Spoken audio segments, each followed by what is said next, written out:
Christians and Jews were one. I know that's what I say. Yep. They were one. It was taught, it was known that if it wasn't for Judaism, there would be no Christianity. Right. And so I grew up with much respect for Christians. And I always wanted to go to Israel because my grandparents and everybody would talk about Israel. They would sing about it. They showed it to us in the Bible. And I had a chance to go to Israel, and it was amazing. It was so nice that we sent a second trip over there as well. It was really, really nice. But I never knew that there was something called liberal Jews. And I, when I first started doing my radio and stuff like that, and I would hear about liberal Jews, I didn't understand what that meant. I'm like, how could you be a liberal Jew after all what the Jews have gone through? Right. And they were like, well, I think the liberal Jews feel sorry for the blacks because they think the blacks have gone through what they went through with the Holocaust and all that. But I'm like, it's just not the same. I couldn't go through hell like that and become a Jew. I mean, a liberal. It just didn't make sense. But now I've discovered there are more liberal Jews than what I even imagined. Yeah, they're not even, I mean, don't get me started, but most of them don't even believe in God. So I don't know why they call themselves Jews. They don't believe in God. They don't do anything you're supposed to do as a Jew. They don't do none of that. Instead, it's funny, they adopted a social justice policy, like all the liberals have. Yeah. That's what replaced their religion and their God was the state. And they never want to admit that, but they believe that they are going to make the better state than the one they've lived in. But they still want the state to have all the power and everybody to bow down to it. That's amazing. I understand now how the mind works, but it doesn't make sense that you could be a Jewish person and separate from God. It's not like Jew and God goes together, It's like hand in glove. How do you separate from that? It just seemed to be part of your identity because, like I said, if it wasn't for Judaism, there would be no Christianity.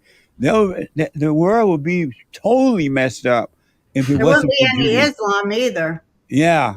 But I guess the Jews just got bored. I mean, they got bored with it. I guess they had to do something new, which is to go and pretend that the world is not the way it really is. That's what's behind all that liberal thinking, don't you think? They're living in a fantasy.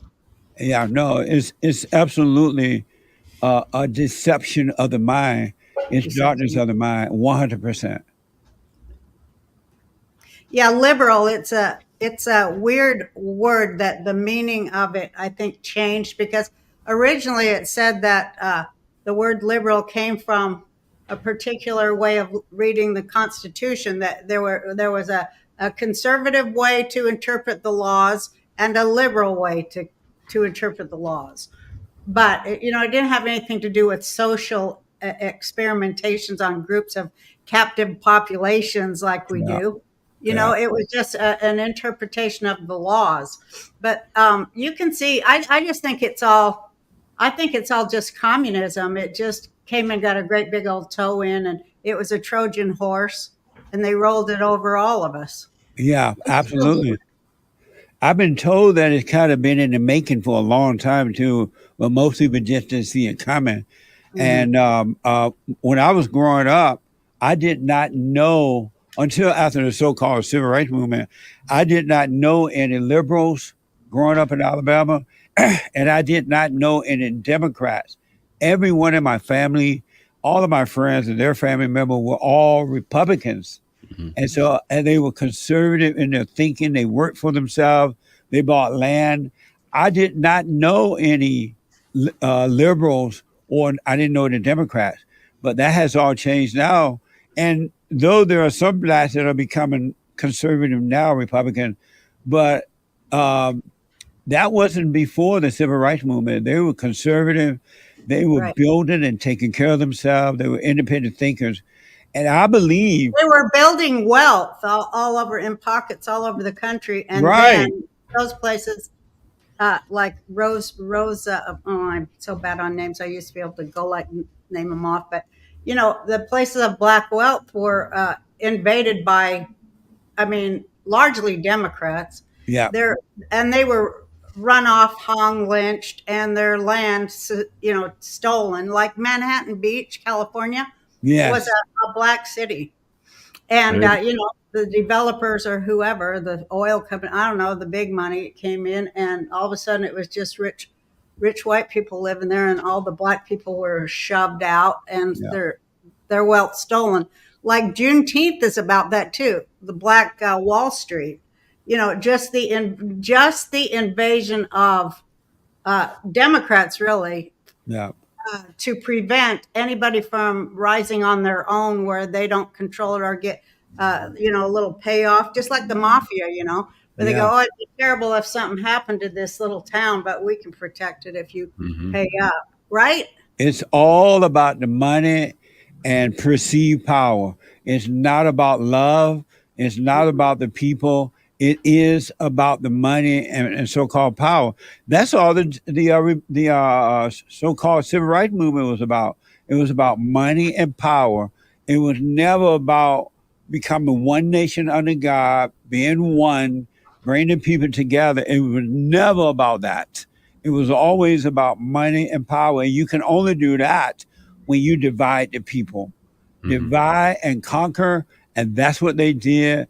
And when the fallen Messiah became the president, you know who the You fallen mean Messiah? Obama? Yeah, Yeah. the fallen Messiah, Big Mama Michelle. Mhm. When he became president, it went downhill fast. And I remember when the radical far left Black Lives Matter were chanting, what do we want? Dead cops. When do we want them now? Yeah. Peas in the blanket, fry them like bacon. Instead of Obama rebuking those people or locking them up, he invited some of the leaders to the White House. He sat with them and talked to them. But if any white group had done that about blacks or black officers, it would have been a different story. And it's just Obama pushed that race idea more than any other president I ever heard of. And I Yeah. Well, knew don't that you he think would. that's why they put him in there? I mean, Yeah. it's the perfect evil devil thing.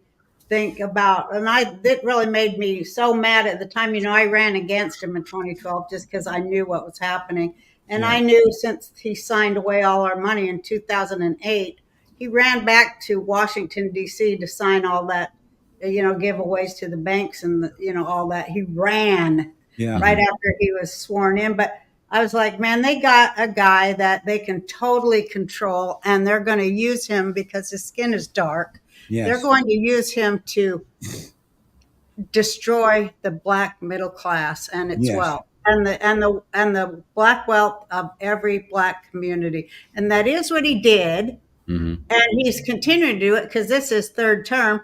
And then all they show on TV, they never show a dissenting black person saying, oh, he did this to us. He went down there to wherever it was where they were drinking poison water and pretend he was drinking some of it. Yeah. Flint, Michigan. Oh, Yeah. yeah, Flint, Michigan. He's just an actor. I think I always say, oh, the guy wants to be a stand-up comic. He really likes to do comedy, but all the comics were talking about him saying, oh, they have to worship him, so that, oh, he was just so great, so funny. Yeah. Well, Trump's funny just Yeah. off the top of his head, but Obama was a practiced, like, Yeah. he was a practice comic like they got on the Colbert show, Yeah. by script, can never ad-lib, as they say, can't ad-lib a fart at a bean eating contest. They said that in Utah. Oh, you see.